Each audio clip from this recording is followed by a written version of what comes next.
नायक होने का नाटक करते हुए अपने परिवार और दोस्तों की हत्या करना। इतिहास ने ऐसा भयानक राक्षस कभी नहीं देखा। आपकी प्रशंसा पाकर मैं सम्मानित महसूस कर रहा हूँ। तुम सोचते हो कि ये कोई तारीफ थी, लेकिन चूंकि अंत में केवल विनाश ही होना था, ये आश्चर्य की बात नहीं है, खासकर जब तुमने खुद अपने परिवार को भी मार डाला। जैसा वादा किया गया था, मैं तुम्हें अपना अधीनस्थ बनाऊंगा।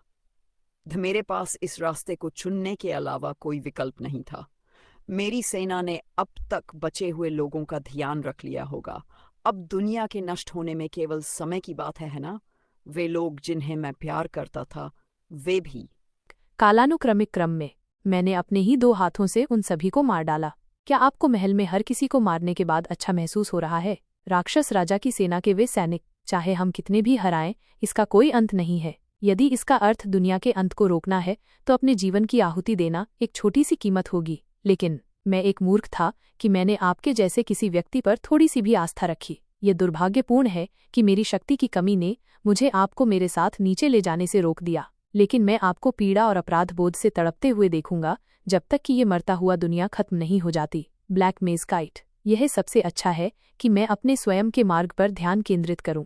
यह विकल्प घटनाओं के क्रम का अनुसार 1000 सालों तक इस साम्राज्य ने अपने शत्रुओं के किसी भी हमले के सामने कभी नहीं झुका। मैंने कभी कल्पना नहीं की थी कि इसे उस एक सेवक द्वारा नष्ट किया जाएगा जिस पर मैंने सबसे अधिक विश्वास किया था। साम्राज्य की राजकुमारी क्लारा, 16 सनराइज फ्रे रोन स्टारलाइट। जब तक मैं सड़ रहा हूं, तुम मेरे दिल में सबसे घृणित व्यक्ति के रूप में अंकित रहोगे जिसे मैंने कभी जाना है। धन्यवाद उस बुरे नायक को जिसने मुझे यह समझने का मौका दिया कि तुम हमें बहुत पहले ही छोड़ चुके हो। संत फेरोचे एस्टर। नायक नहीं फ्रे। मैं कभी तुम्हारी दरिंदगी को नहीं भूलूंगा, न तो मृत्यु में भी, क्योंकि मुझे भगवान को यह बताने का कर्तव्य है कि तुम जैसे व्यक्ति हो, ये मानवता का आखिरी गढ़ है। इसीलिए मैंने अपनी भावनाओं को दबाया और सटीक गणना के साथ काम किया।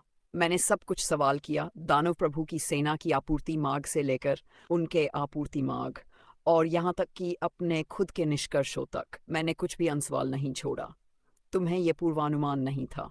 क्या तुम अब भी सोचते हो कि मैं अब भी तुम्हारे लिए कुछ महसूस करता हूँ? जीनियस चांसलर सेले, मैं खलनायक बन गया क्योंकि ये जरूरी था। ये सुनने में आना असंभव है कि एक नायक और एक दानव प्रभु मिलकर काम करें। अब जो बचा है वह उस तलवार को नष्ट करना और सब कुछ खत्म हो जाएगा। आखिरकार सही कहा। यह आभा। तो तुम बदतमीज, तुम क्या कर्तव्य कर रहे हो? ये इतना चौंकाने वाला नहीं होना चाहिए था। ये सिर्फ मेरे प्लान का हिस्सा था, तुम्हारे साथ यहाँ मरने के लिए। ये मुझे उस दुनिया को बचाने का रास्ता खोलेगा जिसे मैंने नष्ट किया है। तुमने क्या किया? वह रास्ता जिसे मैं उन सभी प्रियजनों को बचा सकूं जिन्हें मैंने मारा है। इसमें कोई शक नहीं, ये मेरा घर है।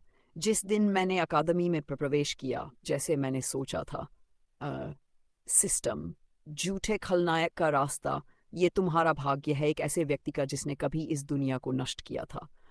अब तुम्हारे सामने एक रास्ता है जो एक असली झूठे खलनायक के रूप में दुनिया को बचाने का है। खलनायक बनने का नाटक करो और दुनिया को बचाओ। अगर तुम ऐसा करते हो तो खुशी तुम्हारी होगी। ये वह विशेषाधिकार है जो तुम केवल दुनिया को नष्ट करने और दानव प्रभु के साथ मरने के बाद प्राप्त कर सकते हो। मैंने आखिरकार इसे प्राप्त कर लिया।